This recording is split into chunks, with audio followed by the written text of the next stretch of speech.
Welcome to part 2 of the Ratchet and Clank Let's Play. So before I get into this, all these words should pretty much sum up what I want to say here. Shit.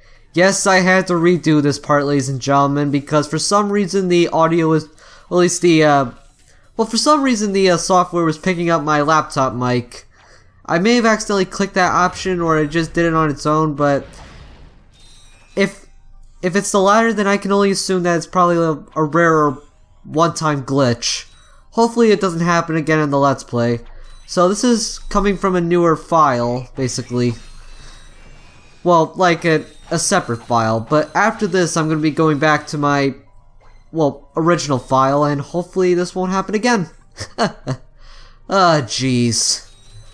So anyway, hey, we have the, as I just showed off, you just jump up, wall jump up those two walls, and you pretty much get the gold bolt that way. Hey, yes, I forgot to mention that Ratchet can wall jump too. You can't really spam wall jumping like in 64 because Ratchet makes a 180, but whatever. It's still useful. There's really nothing much you can do to game break the game anyway. Game break the game. I can't believe I actually said that in a sentence. Well, except for the rhino and the certain glitch, that's the certain bolt glitch I'm going to be doing, which fellow Ratchet fans may know what the hell I'm talking about. And for those that don't know, you're going to have to wait. And it's not going to happen until like very later on in the game anyway. Possibly in preparation for the final boss. And for the last few levels, but I digress. So anyway, we just gotta traverse through this area right here with these moving platforms that are going up and down. Just to go into the remake real quick, actually, it's really cool how Insomniac pretty much took areas like this and reimagined them into HD. For those that haven't played the remake, go play it yourself, or at least make a comparison. And like find videos of this level on YouTube and find videos of the remake of this level, and yeah, make the comparison. It's actually fairly accurate. Stay true to what the original level design was. I'm actually glad for that. Anyway, recurring character. Dad, blast it! Look, Plumber's crack. What did you just say? I said, look, the plumber's back. All right, wise guy. Shouldn't you be on one of them escape transports? Escape transports? Newsflash, giant robots attacking! The escape transports are taking all the rich folks off this god-darn planet. So why aren't you on one? Socioeconomic disparity. What? He hasn't got enough bolts. Working people have to wait for Captain Quark to save us. Well, got anything worth a lot of bolts? I got this thing. Shows two weirdos ditching their ship. It's got coordinates to a desert planet, too. An infobot. Ratchet, we could use that.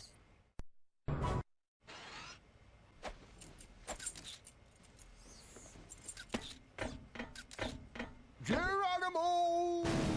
Did he just slide down a sewer pipe? Mayday, mayday! This is the solar ship Radical. We seem to be under attack from the planet's surface. Relax, kid. It looks like some sort of fireworks display. Probably in your honor. Whoa! That was close! Ah! Pipe down, I can't concentrate. Well, we've been hit! An unexpected detour. When we land, I'll see if I can scare up an exhibition for you. We're not gonna live that long! Kid, let's M-screen! Eject! Eject! Did you see that guy on the left? That was Skid McMarks. Does he know Captain Quark? I doubt it. He's a pro hoverboarder, always going off about how cool he is. Looks like he's in trouble. I'll say. I've never seen him look so freaked out. So yeah, in terms of the character we just met, that's actually going to be that plumber guy. That's actually going to be a very, recurring character throughout the series. I don't know why exactly, but I'm going to assume it's really just a gag. I assume by going commando or up your arsenal, they decided just to make him a running gag at that point. But anyway, you just have to slide down the sewer pipe just like the plumber did. Yeah, in terms of other areas too, there's always a quick way you can get back to the main hub area. Well, the small little hub area that's near your ship. Areas like this, yeah, you can always get back to them easily. But anyway, we have to head to the Gadgetron vendor to buy our Pyrocitor. Haha. So yeah, now we have the Pyrocitor, which, as I said last part, this is gonna be your, well, generic flamethrower. A flamethrower weapon in a video game, though, that actually doesn't suck for once. Then again, the flamethrower was kind of fun in World at War. Call of Duty World at War, so... what are you gonna do? In terms of the flamethrower, though, I do recommend it for the smaller enemies. In fact, in the next video, or the next planet, I think we'll be heading to planet Iridia. This thing is actually gonna be very useful for a certain mission. And I'll talk about it when we get to it, but... yeah, it's very useful. And just like last part, we just use our bomb glove to take out these guys who have piss poor range. Boom, like that. Go up to this guy. Boom. Yeah. So Planet Nivalis, since this is our true first level of the game, it's more. Obviously, it isn't really all that hard. In fact, the game I don't think doesn't really get a little bit more challenging until... I don't think the game doesn't get a little bit more challenging until Area 5, Planet 5. And that's where we're introduced to one of the more annoying enemies of the game will be... Hey, I won't be telling you about that until later on, but... ugh. God, are they a pain in the ass. I haven't recorded that part yet. Yeah, a little behind the scenes here. I'm recording these parts as I go. Always new. What do you say? You learn something new every day. You learn something new every day. Boom, like that. So anyway, we just have to get to this. Yeah, I keep saying so anyway. Why is that? So anyway, we go on to this bridge. And then a few holes get blown into the bridge itself, which doesn't really mean too much. We just have to blow these guys up. We just have to avoid the holes, otherwise we'll fall down and possibly into the river with the strong current. The current doesn't lead to anywhere dangerous, but it's still a strong current. In fact, there's actually another gold bolt there's another gold bolt I can get. Well, why am I saying? There's another gold bolt on this planet, but unfortunately I can't really get it because that's going to require both the O2 mask, well, something that can help you breathe underwater, and an upgrade for Clank. And it's going to require the O2 mask and the what was it? The hydro? I think it was the hydro pack. Clank's hydro pack, yeah, which lets him swim faster underwater and lets him fight this current. So we're not going to be heading back to this planet for a very, very long time. So get used to it. Get used to that, folks. There's going to be areas where I'm going to have to backtrack, whether I need the O2 mask or at least a certain upgrade. There's also other skill points I can get to, like using my rocket launcher to, well, destroy a few ships and other stuff like that. So the ship's landed probably where the chairman is, the chairman of this planet. So we just have to, well, first I gotta destroy these crates, these wooden crates that pack a lot of bolts. Again, I need to scrounge up every last bolt I can get because there's no arenas, basically. There's no arenas and there's no other way for you, there's no easy way for you to pick up bolts so easily. So it's best to scrounge every last bolt you can get. Don't hurt me. Don't hurt me. Oh, what are you? Mercenaries? Torturers? Assassins? I'll tell you anything. Here, take my infobot. It's all I've got left. Sir, we're not assassins. Hold on. Let's see what he's got.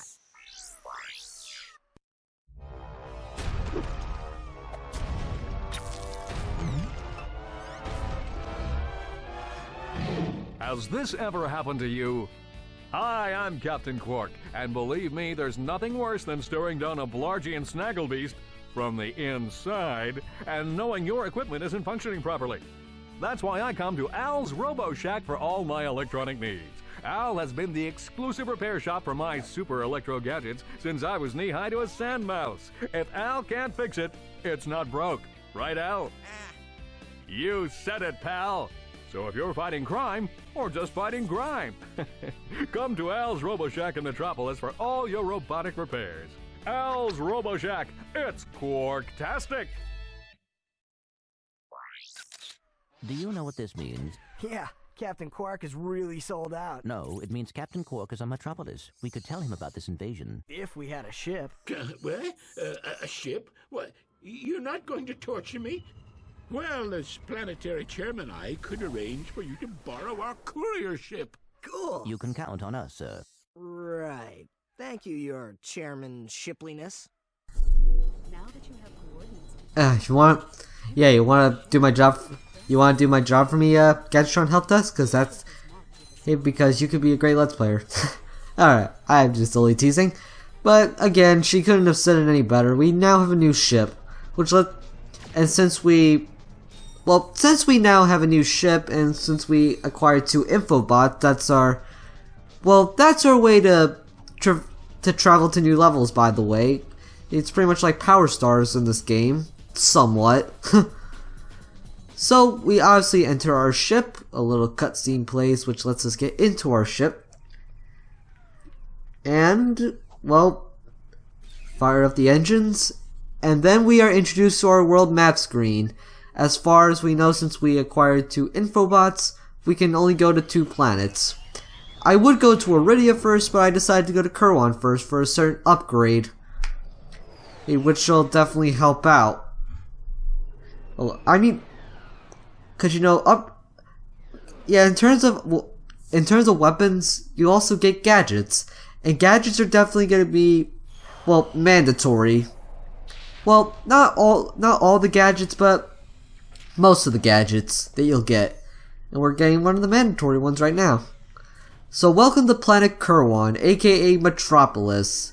Yes, I do like this take on Metropolis, by the way. It looks very futuristic and also very organic.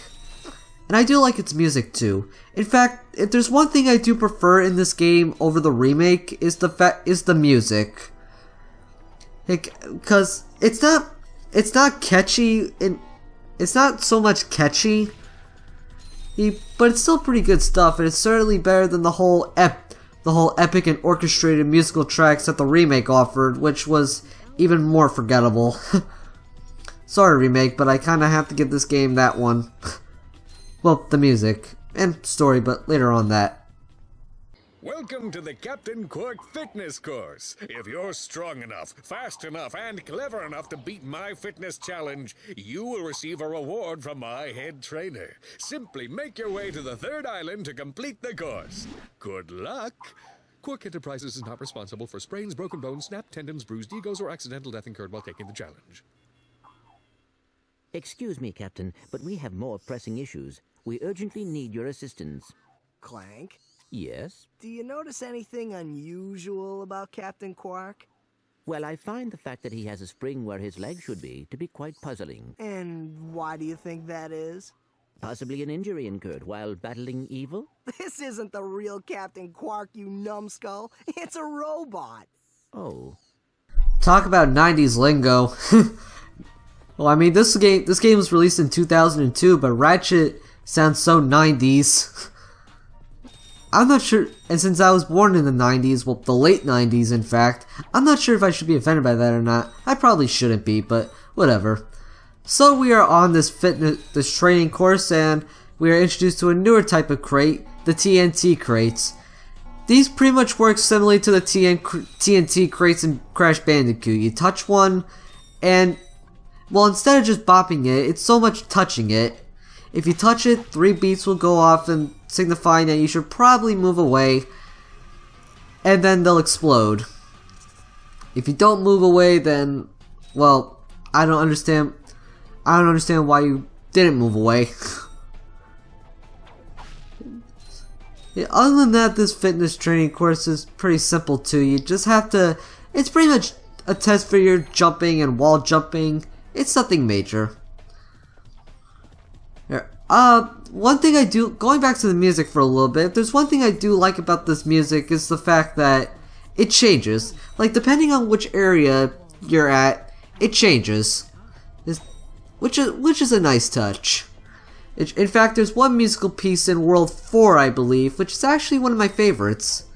Which I'm sad that is not in the remake, by the way. But we'll get to it when we get to it. But,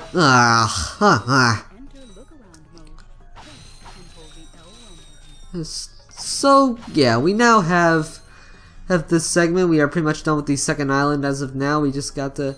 I think those were like a few Captain Quark blimps. I think blowing up one of the blimps is actually a skill point, but I won't be showing that off. Sorry about that, 100% enthusiast. Listen up, you loudballs! That was the most pathetic display I have ever seen on that obstacle course! What do you mean? We finished the circuit, ma'am. Oh yeah, but it is weak. When I was competing, I would devour courses like that for breakfast. Bet that's not all. If it were up to me, you would drill for the rest of the day. But somehow you managed to impress that fool Captain Quark. Captain Quark knows about us? He certainly does. And worst of all, he wants me to give you a prize for that ridiculous performance. Cool, what is it?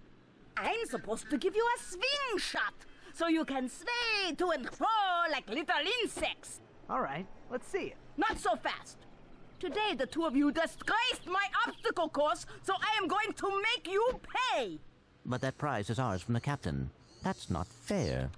Too bad. Life's not fair. Sweet. I bet Captain Quark uses stuff like this all the time. Ha! Real men can swing without silly toys like that. The two of you make me sick. Well, fuck you too, then.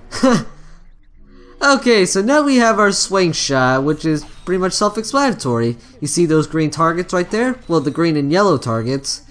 With green targets, it's basically a zip line, but with yellow targets, you swing. You swing across obstacles. Well, I'm gonna keep this on my inventory select for the record, since it's gonna be the most helpful gadget in the game. Well, barring other gadget, but that's not gonna... Well, a few other gadgets, but whatever. So that is pretty much it for part 2, ladies and gentlemen, and in the next part, we're going to be going back on my original save file and continue the game that way. Hopefully, whatever happened to the microphone or whatever is pretty much a one-time glitch, and I hope to God it doesn't happen again. Other than that, I am GameMan5804. See you all for part 3.